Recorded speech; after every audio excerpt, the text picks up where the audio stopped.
Hi, everyone.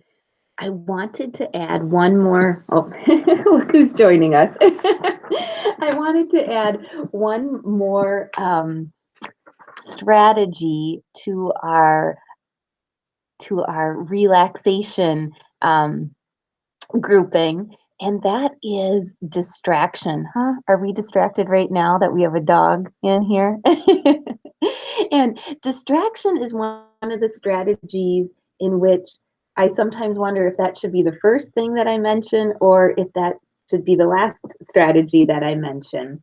Um, and so this is why distraction can be really helpful. And I've got this picture here of a thermometer that's really hot because, oh boy, because I think that when we feel really strong worries, oh my goodness, oh boy, I think that Prince is personifying distraction for this video right now, is that when we feel really strong worries, we feel like this, or when we have really strong feelings that we're about to explode and the temperature is really hot.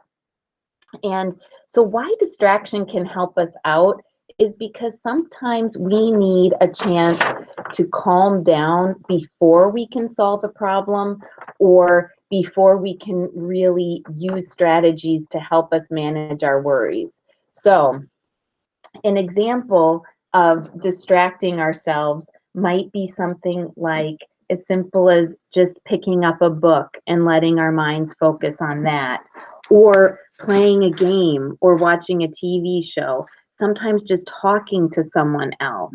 So let me give you just a couple examples. And so, one might be, let's say that you've just had an argument with your brother or sister and you're really upset. Well, you might be feeling like this, so you might not be in a mode to problem solve. You might need to distract yourself to let yourself calm down, right? Because otherwise, sometimes we might say things that we don't really mean to say when the temperature is this hot. Another example might be, what if you are really nervous about your piano recital tomorrow? All right. You might need to distract yourself just by going for a bike ride, right? Because you can't really change the fact that you care about doing well in your recital. All right. You can't really change the fact that you still have to wait a certain number of hours or days before that recital is going to happen. That's going to give you the relief when you perform and it's over. So you may need to utilize something like a distraction in order to help yourself manage those worries. Sometimes I use this example a lot when I talk with kids is sometimes it's when we're snuggled in our beds at night that we start to think about our days or we start to think about things, and it might be hard for us to fall asleep because those thoughts are turning around for us.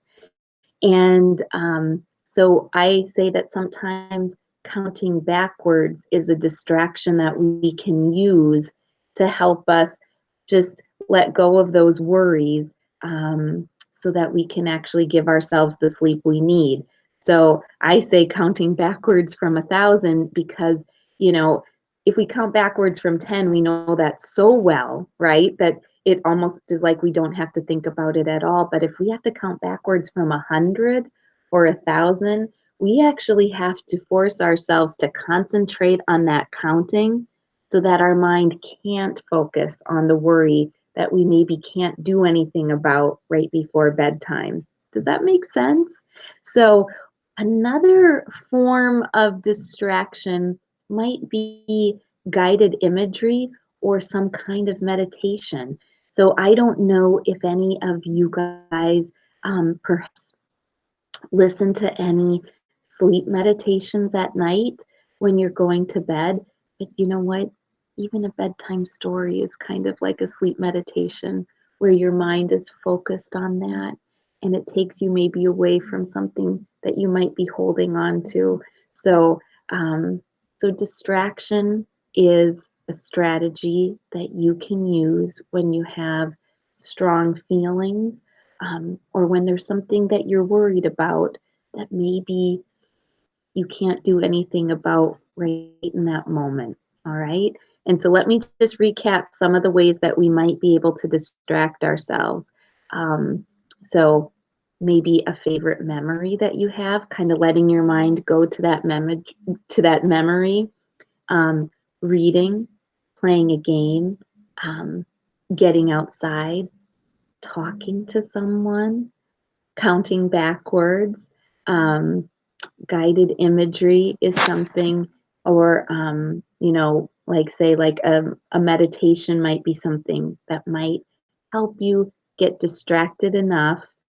The other thing, what I didn't mention is sometimes focusing on our schoolwork is a distraction from something that might be weighing on us, and sometimes it's nice to have um, a little space between what we're worried about and being able to focus on our schoolwork. Isn't that interesting to think about our schoolwork as a distraction?